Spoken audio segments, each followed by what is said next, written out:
Assalamu alaikum wa rahmatullahi wa barakatuh, my beloved sisters and brothers in Islam. Let me begin by saying this clearly. Allah does not give wealth without wisdom. And when He chooses a woman to be a billionaire, yes, a billionaire, He does not choose her randomly. He chooses her because He knows her heart, her strength, and her sincerity. When Allah chooses a woman to elevate her status through wealth, particularly to the level of a billionaire, one of the first and most powerful signs she will experience is the strengthening of her tawakkul, her deep, unwavering trust in Allah. This isn't just a casual hope that things will work out. It is a complete surrender of the heart to the will of Allah, paired with effort and sincerity in action. Before the material success arrives, before the digits in her account begin to grow, she notices that her heart no longer panics over the uncertainties of life. She no longer feels crippled by fear of poverty, failure, or rejection.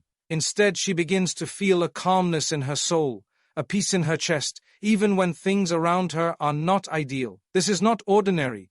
This is the divine preparation that Allah gives to the soul He is about to elevate. This woman, before the world sees her as successful, already walks with the confidence that Allah is guiding her steps. She starts reciting Hasbi Allahu la ilaha illa huwa, alayhi tawakkaltu, wa huwa rabbul arshil adhim alai.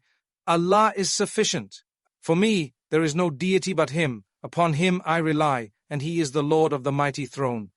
She doesn't just say these words, she believes them deeply. When people doubt her, when society underestimates her, when even her own past mistakes try to haunt her, she doesn't allow these things to define her. She knows her Rabb is the one who raises people, who provides without measure, who gives from places one cannot imagine. She becomes a woman of silent strength, driven but never desperate, ambitious but always content. Such a woman begins to notice subtle yet powerful shifts in her thinking. She starts to realize that her success does not lie in connections, bank loans, social media trends, or the validation of others. She realizes, my success lies with Allah, and if He is pleased with me, He will open every closed door.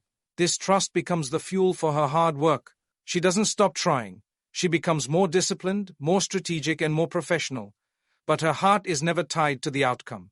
Whether the deal works out or not, whether the opportunity succeeds or fails, she is grateful. She learns to say Alhamdulillah on both ease and difficulty.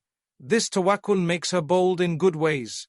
She is no longer scared to invest in her ideas, to stand firm on her values, or to reject opportunities that compromise her faith.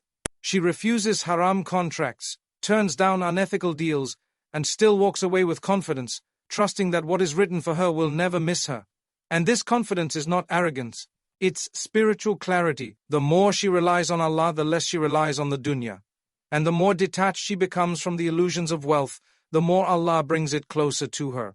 At this stage, the woman doesn't even realize that she is being prepared for billionaire status.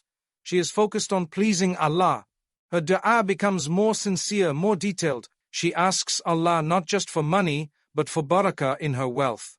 She says, Ya Allah, make me wealthy so I can benefit others, so I can build institutions, fund Islamic projects, support orphans, uplift women, educate children, and leave behind a legacy that earns me Jannah. These are not the dreams of a selfish heart. These are the intentions of someone who has been purified by tawakkul. The greatest irony is this. The more she trusts Allah, the less she chases the dunya, and the less she chases it, the more it comes to her. People begin to notice something special about her. Investors, clients, mentors, they're drawn to her. Not because of marketing, but because of barakah. The light of Allah shines from those who walk with Him, and when Allah decrees honor for someone, no one can stop it. This is why tawakkul is the first and most important sign, because if her heart is not anchored in Allah, the wealth will destroy her. But if her heart is anchored in faith, the wealth becomes a means of worship. And what a beautiful outcome that is, to be chosen by Allah, not just to be rich in dunya, but to use that richness to earn an eternal place in akhirah. So if you find yourself growing in trust, feeling a sense of peace amidst your hustle, and your dua is becoming stronger than your doubts, then know Allah might just be preparing you for something beyond your imagination. When Allah chooses a woman for great wealth, one of the earliest signs is not the sudden arrival of money, but a profound shift in how she thinks and lives. Her mindset begins to transform.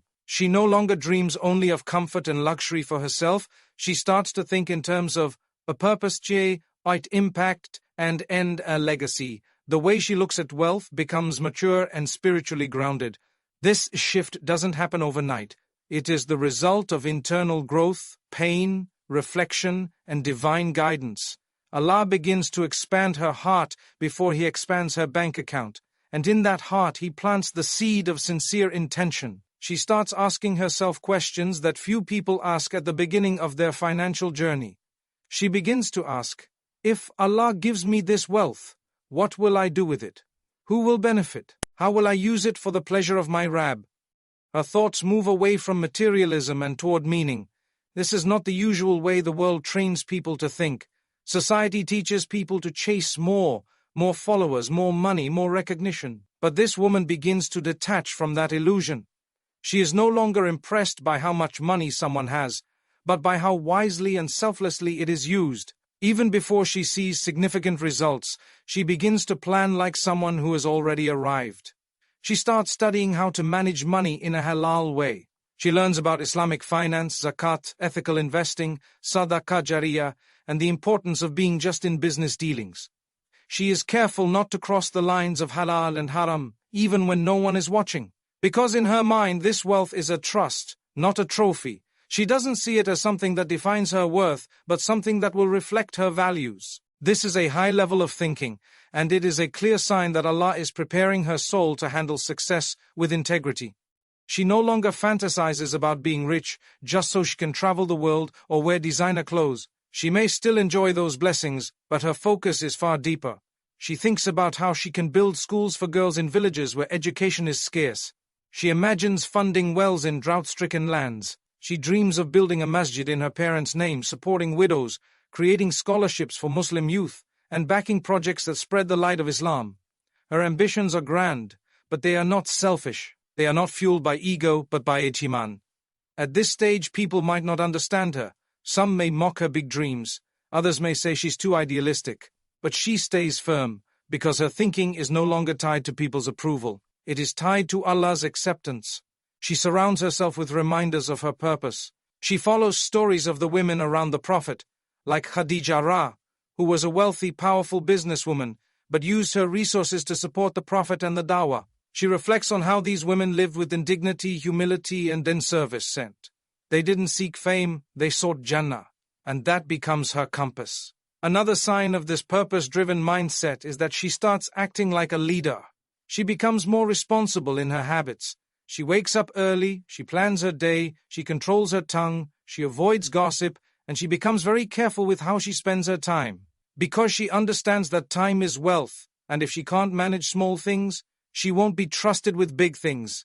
Allah's system is always just if He sees that she is acting like someone who can carry the weight of wealth, He begins to open the doors for her. She also becomes more generous even before she becomes rich. From whatever she has, small savings, side income, gifts, she starts giving. She helps a friend, supports a cause, feeds the hungry, or quietly pays someone's fees. She doesn't announce it. She doesn't post about it. As she gives for the sake of Allah, and in that quiet giving, her heart becomes more expansive.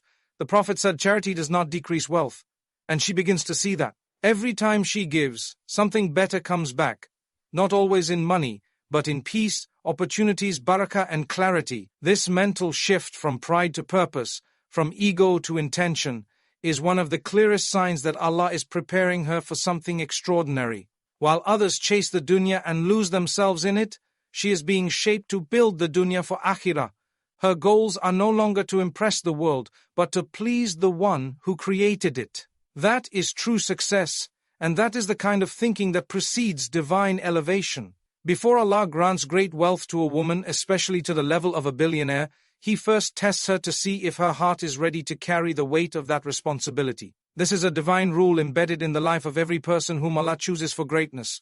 The tests come in different forms: loss, rejection, delay, loneliness, or even humiliation. These trials are not punishments. They are spiritual training grounds. They are moments that refine the soul, cleanse the heart, and reveal the strength of character that lies within. A woman who is being prepared for immense wealth will almost always experience seasons of hardship before she tastes the sweetness of abundance. She may go through financial struggles where every coin counts. She might face betrayal from those she trusted the most. Perhaps she has an idea or a business that no one believes in. Maybe she's laughed at, underestimated, or completely ignored. These are not signs of failure. These are signs that Allah is testing her patience, testing her resolve, and testing her sincerity. It's in these moments that her true potential is forged. Like gold is purified through fire, her soul is being purified through difficulty. During these trials, she begins to lean more heavily on her relationship with Allah. She starts to understand that the people she depended on are not the source of her success. Only Allah is. She begins to make dua with more tears, with more desperation, with more honesty. Her tahajjud becomes more regular. Her salah becomes more focused. Her tongue begins to remember Allah more. The pain of her trials pushes her closer to her Lord, and this is exactly what Allah wants. Because if she's going to be trusted with wealth, she must first be trained to see Allah as her only source of rizq. These tests reveal something beautiful within her: sabr, patience, and taqwa, God consciousness. Allah mentions in the Quran, and whoever fears Allah and has taqwa, He will make for him a way out, and will provide for him from where he does not expect. Surah At-Talaq 65 2-3. This ayah becomes real in her life. She starts to witness things working out in her favor in the most unexpected ways. A client appears out of nowhere. A long-forgotten investment pays off. Someone gives her a new opportunity she didn't even ask for. This is Allah's way of saying, I see your patience. I see your trust in me. Now here is a door that I will open for you. But even as she starts to rise, the tests may continue. Allah will test her with success to see if she remains humble. He may give her access to wealth gradually to see if she still gives, if she still prays, if she still remembers Him. The test of ease is just as difficult, if not harder, than the test of hardship. But because she was trained in the fire of adversity, she recognizes these new tests for what they are. She doesn't get arrogant. She doesn't lose her balance. She remembers who brought her to this point, and she remains grounded in gratitude. Another trial that often appears is emotional. She might feel isolated because her dreams are bigger than her surroundings. She might not have people who understand her ambition, her values, or her goals. But instead of compromising to fit in, she becomes even more focused on pleasing Allah. She learns to be okay with walking alone if it means walking on the path of truth. This spiritual independence is another sign that she's being prepared for leadership. Because when Allah gives wealth, He gives influence, and influence requires strength, wisdom, and clarity. It's important to understand that these tests are not a delay in her success, they are a part of her success. Allah delays nothing without purpose. Every pain, every rejection, every loss is building her into the kind of woman who can carry wealth without it corrupting her. She's learning patience, discipline, trust, generosity, humility, all the qualities that money cannot buy. And it's precisely because she develops these qualities first that the money, when it comes, becomes a tool for good and not a source of destruction. So if a woman is going through hardship while striving to build something noble, she should not assume that Allah has forgotten her. In fact, she may be going through the final stages of divine preparation. The question is not, when will I become wealthy? The question is, am I becoming the kind of person who can be trusted with wealth? When that answer is yes, the rizq will arrive, and it will come with barakah, with purpose, and with Allah's pleasure. One of the most powerful signs that a woman is being prepared by Allah for great wealth is that her heart naturally starts turning toward the service of others. Even before she has reached financial abundance, she finds herself deeply concerned with how her actions, efforts, and earnings can benefit people beyond herself. This is not something she forces, it becomes a natural part of her thinking and feeling. She begins to understand that wealth is not only about comfort, it is about contribution. This transformation is subtle at first, but it becomes a defining feature of her personality. She is no longer consumed with the question, what can I get? But instead begins asking, how can I give? She becomes deeply aware that wealth in Islam is a trust, not a status. Allah grants it to those who will carry it with amanah and use it as a tool to uplift others. So, her mindset becomes focused on solving problems, meeting needs, and creating opportunities. She starts to notice the struggles around her. Children who cannot afford school, women who want to start a business but lack capital, communities that need masjids, orphanages, food programs, and Islamic centers. These observations don't leave her heart untouched. Instead, they awaken in her a sense of mission. And even if she doesn't yet have the funds to solve all of these problems, she starts preparing, planning, and positioning herself so that when the wealth arrives, she knows exactly how to use it. One of the beautiful things about her journey is that she doesn't wait to be rich to start making a difference. She begins giving from what little she has. Even if all she can offer is a few coins, some time, or a kind word, she gives it sincerely. This generosity is a sign that her soul is aligned with Allah's purpose. The Prophet Muhammad said, "Protect yourself from hellfire, even with half a date." This means even the smallest act of giving can have enormous value in the sight of Allah.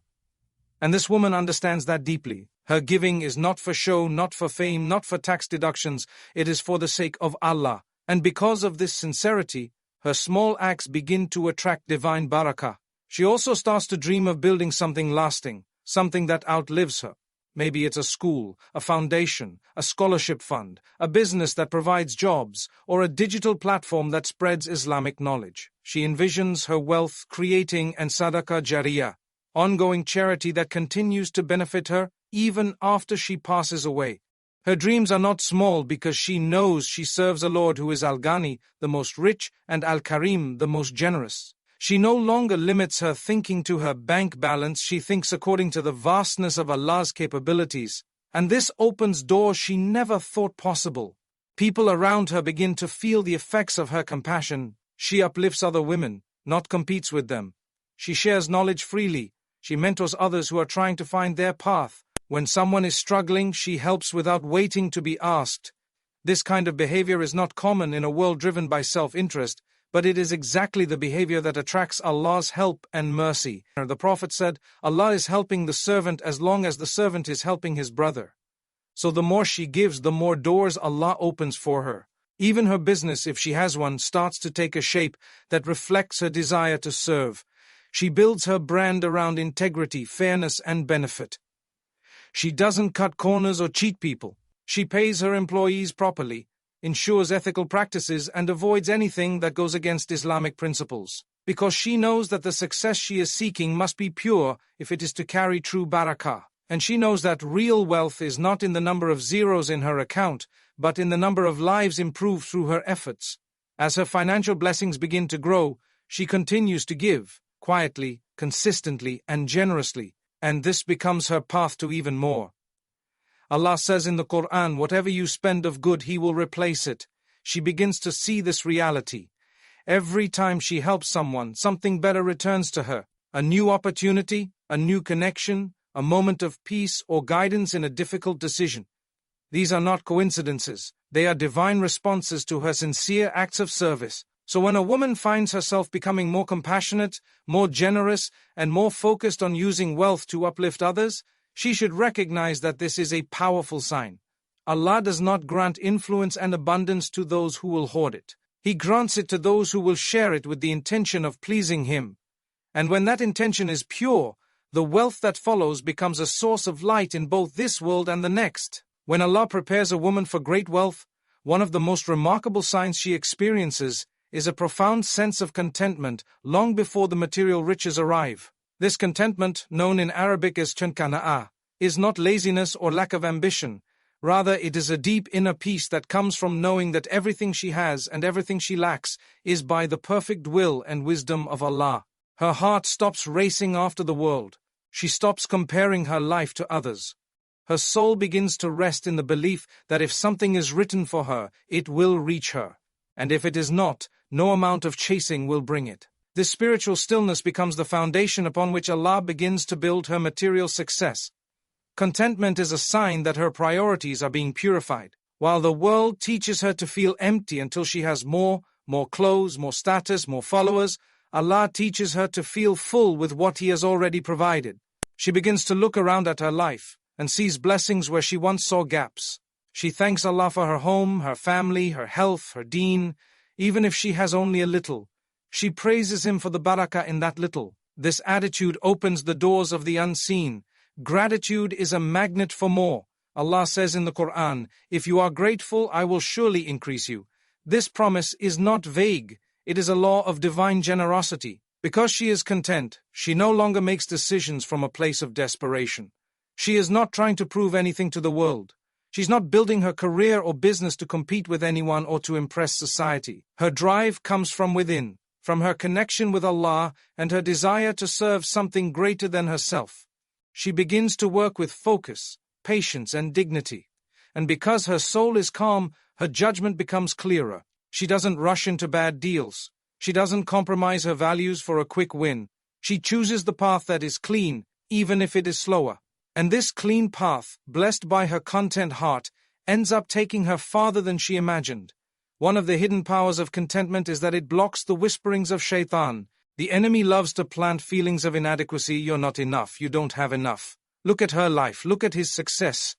But when a woman's heart is full of asankana'ah, these whispers fall flat. She is no longer moved by envy or consumed by comparison. Instead, she feels happy for others' success while still trusting in her own timing. This is rare and beautiful, and this emotional strength is exactly why she's being prepared for greater blessings. Because when wealth arrives, it will not shake her, it will serve her. People begin to wonder how she remains so composed. How is it that she can smile through challenges? How can she keep working so consistently without burning out? The answer lies in her internal state. She is not chasing happiness through wealth. She has already found happiness through submission. Her relationship with Allah gives her a foundation of joy that does not depend on circumstances, and this foundation makes her unstoppable. When she fails, she doesn't crumble. When she wins, she doesn't boast. She stays balanced because her self-worth was never tied to success or failure. It was tied to her Creator. This contentment also makes her a better giver. She doesn't hesitate to share what she has because she knows that Allah is the true provider. She doesn't hoard. She doesn't fear loss. Her heart is relaxed in the knowledge that giving does not decrease her wealth, but purifies it. She becomes generous, not just with money, but with time, with support, with encouragement. And people begin to feel safer and more uplifted around her. This is no coincidence. This is the barakah of a content soul. As her financial blessings begin to unfold, she doesn't suddenly change. She remains modest, kind, and thankful. The wealth doesn't go to her head because her heart was never empty to begin with. It only adds to the good she was already doing. Her wealth becomes an extension of her goodness, not a replacement for it. And this is exactly the kind of heart Allah trusts with abundance. So when a woman feels deeply content with what she has, when her soul is at peace even as she works hard for more, when she is grateful and grounded and free from jealousy, she should recognize this as a divine sign. Allah is preparing her to carry wealth with dignity. He is filling her heart before He fills her hands. And when the time is right, what is meant for her will reach her, because the one who is content is already rich.